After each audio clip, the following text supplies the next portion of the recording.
August 28 ஓர் சிறப்பு பார்வை. நடிகர் பிரசன்னா பிறந்த தினம். இலங்கை வேகப்பந்து வீச்சாளர் லசித் மலிங்கா பிறந்த தினம். நடிகர் இளவரசர் பிறந்த தினம்.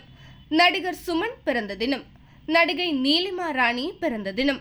சமூக சீர்திருத்தவாதி நாராயணகுரு பிறந்த தினம். தமிழக தொழிலதிபரும் முன்னாள் அரசியல் பிரமுகருமான வசந்தகுமார் இவ்வுலகை விட்டு மறைந்த தினம். ஆங்கிலேய மொழியியலாளர் ராபர்ட் கால்டுவெல் இவ்வுலகை விட்டு மறைந்த தினம். 1757 ஆண்டு முதல் ரூபாய் நாணயம் கல்கத்தாவில் வார்க்கப்பட்ட நாள். 1867 ஆண்டு ஐக்கிய அமெரிக்கா ஆளில்லா மீட்வே தீவுகளை கைப்பற்றிய நாள். 1898 ஆண்டு காலப் பிராடம் தாம் கண்டுபிடித்த மென்பானத்திற்கு பெப்சி கோலா என பெயரிட்ட நாள்.